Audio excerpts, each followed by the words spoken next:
What's up, everybody? We're back with another NC90 Talk. I'm Nicholas, and this is my father, Carlos. What's up? Today, we're going to be going over the very disappointing loss against the Falcons. And, of course, we're going to be talking about the Christian McCaffrey trade, the big-time trade. And then we're going to preview the Niners vs. Chiefs, very anticipated game. First, what do you think about the Falcons team? Horrible and all. I don't think they woke up for that game. I feel that the Falcons, they just came and just pushed them around and did whatever they wanted, and they showed up. They showed up all over the game. Defense, I don't think was ready to come play.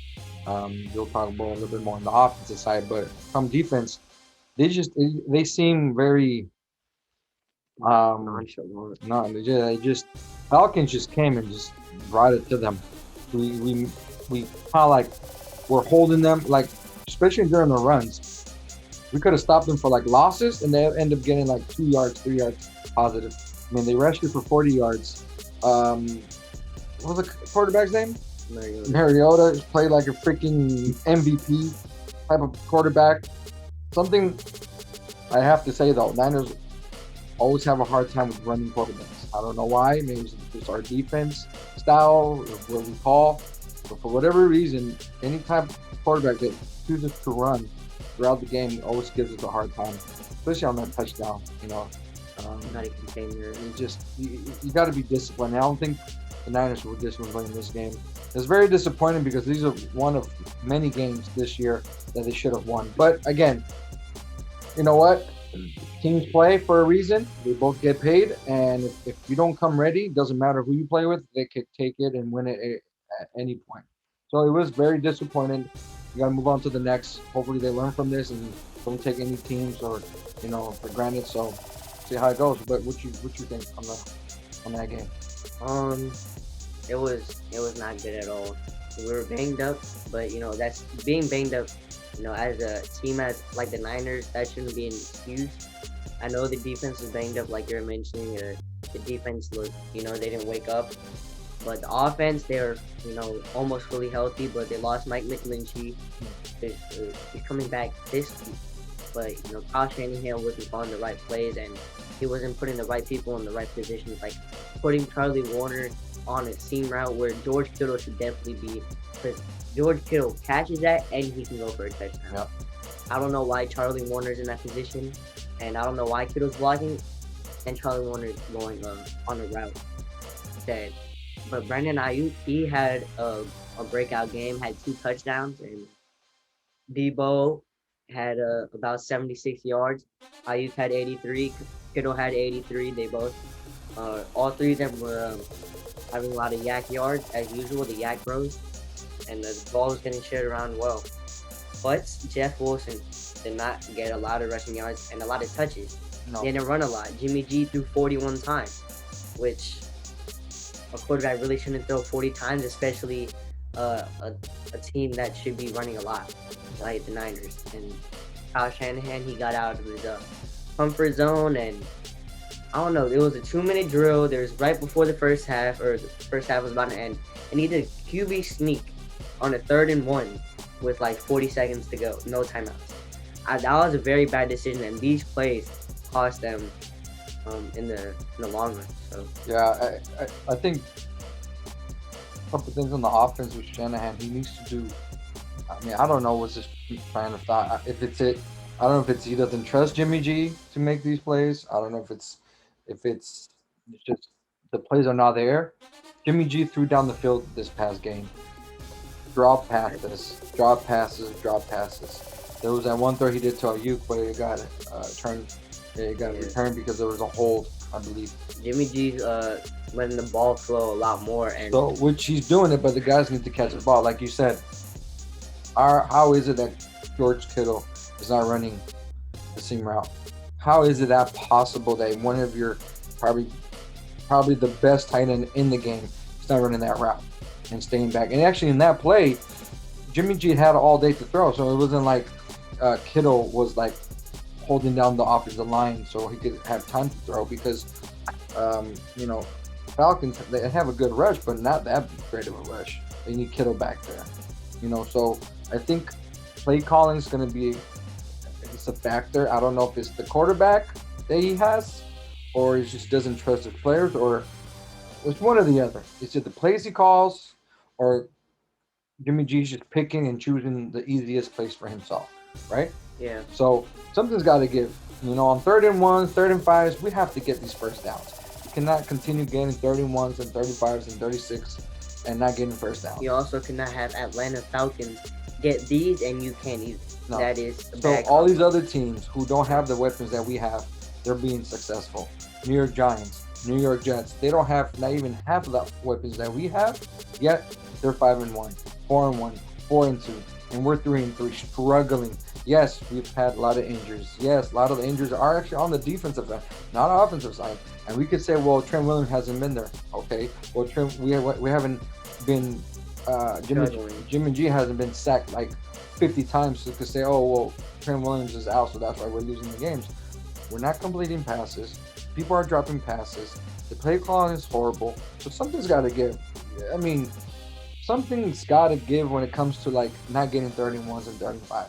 Other teams are doing 31s, 35s, and this guy's supposed to be a genius, right? So I'm not saying this guy needs to get fired. Don't get me wrong. I'm not going to go there, all that. But sooner or later, he has to answer for not being able to put his weapons in the right position. Speaking of weapons, Niners just added a new one. Christian McCaffrey. Yeah. Christian McCaffrey, 31s, 35s, that's where he will thrive. Yeah. On check downs, he can turn that into a 20-yard gain, 2-yard gain to a 20-yard gain.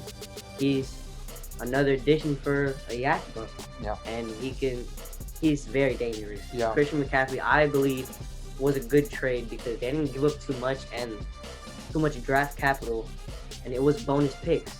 So they still have a lot of picks left in the back pocket, and Christian McCaffrey just a special player, So back to the well, I gotta agree with you. It's a great pickup, and I like that they were aggressive and went for this guy. Regarding the picks, let's be honest. Niners have holes. If you look at their team as it is, what do you use usually picks for? To kind of like build a foundation, right? So right now, maybe the most or the biggest help we probably need is the offensive line. Okay, but you can get an offensive line in 3rd, 4th, 5th, 6th, 7th, 8th round. You just need to get a humongous dude that knows how to play the game. You don't need a 1st rounder, 2nd rounder for that, 3rd rounder even for that. Okay, what are our holes? Our cornerbacks, we got them. Linebackers, we got them. Safeties, we got them. Linebackers, we've got them. Okay, and we have backups. On the offense, we don't need an urgency for a wide receiver, a tight end, a fullback, a running back. We got it all covered. So all these picks that they gave up, it's not really picks that we could say like, oh my God, it's going to cost the Niners for the future because they're loaded in all positions, correct? So if they're so loaded and they're able to give up all these picks and they still have picks because like you said, they got these picks from releasing their coaches to the other teams, right? So Niners, when they're showing us Niner fans that they're committed to the team right now. All in. They're committed to that. We could win right now, or we could win in the next few years. Okay, we could win in the next few years, even when Trey Lance gets back. Okay, but right now they're like, you know what? Even we're all beat up, whatever, but we're gonna go all in. What does McCaffrey bring to the game?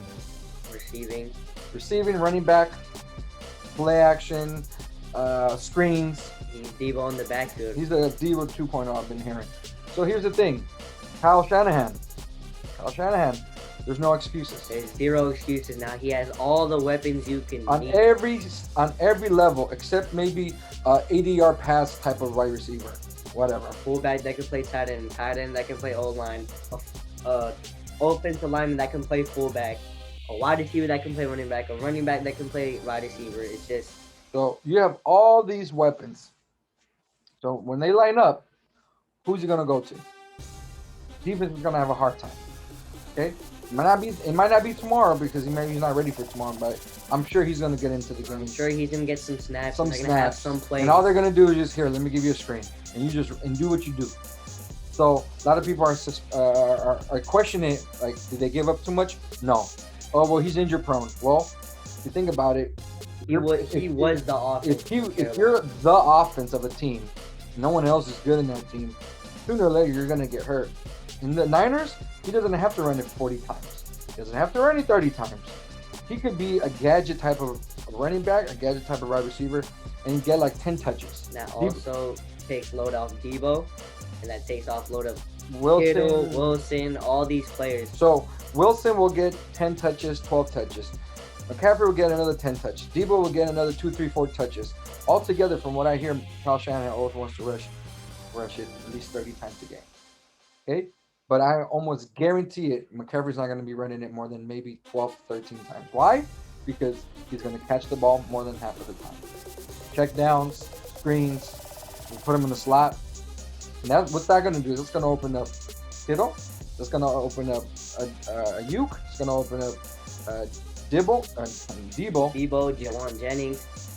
And we also have Danny Gray, who can, just open up the field. And so what's going to happen is these players are probably going to, like, if they're able to be cohesive with each other, they're going to be able to rest. They're going to be able to, like, Debo don't have to, like, put all this load when he's as a running back. McCaffrey doesn't have to take all the load as a running back. We have all these running backs, helping him out. Wilson, flat out confused defenses. So they should be able to do it. So there's no more excuse after this week. Starting next week, there's no excuse why this team should not be scoring at least 20 points per game. If last year they scored 28, they averaged 28 points per game with the same players, same exact players. All right. It could be, it's the defense. Well, the rushing, okay. Same weapons. Now we added another weapon to the team. People are calling that this is the most complex, more dangerous offense in the league. All right. So you just add that with the offense has been questionable to a lot of people, and the points per game has been bad, and it's been horrible. And we've been getting carried by the defense per se. But now people are saying they got the best defense. And now it looks like they have the most dangerous offense. Potential, most explosive offense. But again, paper looks good. You guys show it on the field. I showed on the field. So it starts tomorrow. So tomorrow starts with Kansas City. Kansas City comes from losing the game. We come from losing the game. Revenge game. Tomorrow is going to be revenge. It's the first time we play against them since the Super Bowl. I know we played them in the preseason, but it really doesn't count. But tomorrow is the type of game that I feel the Niners need to have as a, like, okay, we're here.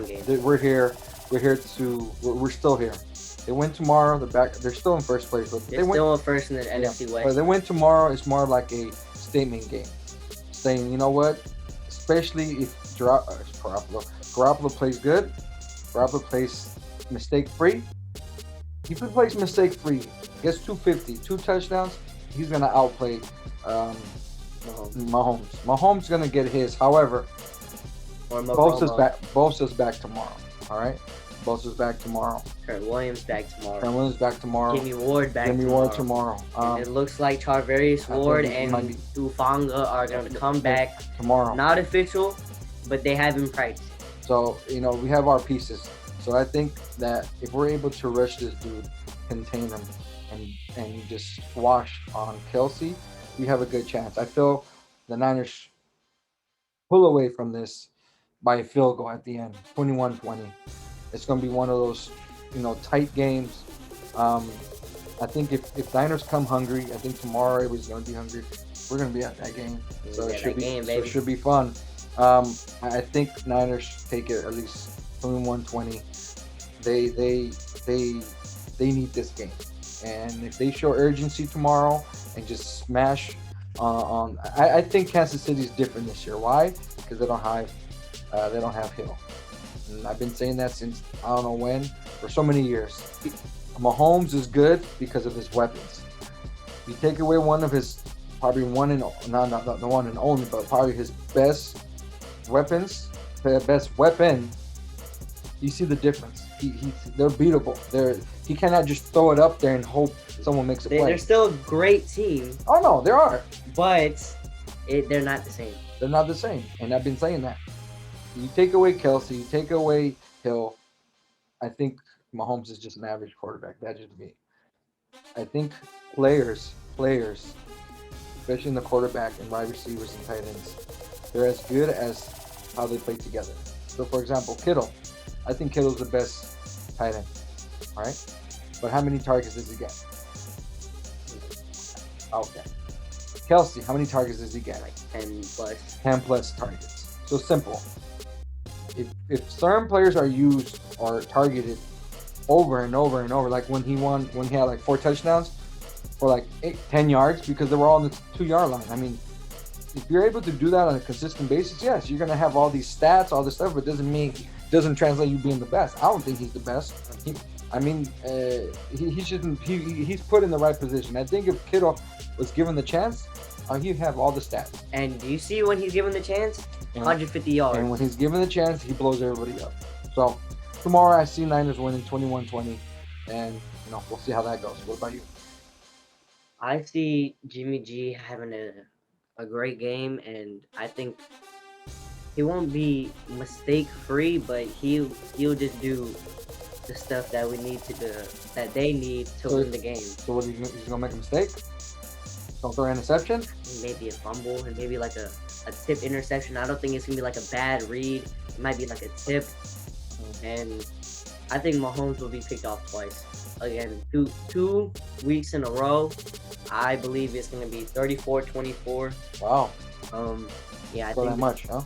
Yes, I think they will score that much, and it's just gonna be a statement game. As we were saying, that I feel the defense is gonna show something. I mean, they are scoring 24 points, but I feel the defense will bring it to them and just bring the pain. And Jimmy G is just gonna come out with a good game. Christian McCaffrey is gonna get his touches. I think Kittle is gonna have a big game since it's National Tight End Day, and tight end versus tight end, or the best 2 tight ends in the league. Mm-hmm. So I think it's gonna be a good game. It's gonna 34-24, but I feel it's gonna be closer than 10, like closer than what the score looks. Okay. It's gonna be like they pull away near the end. Okay, let's do it. Let's hope we'll be out there. We'll be out there, baby.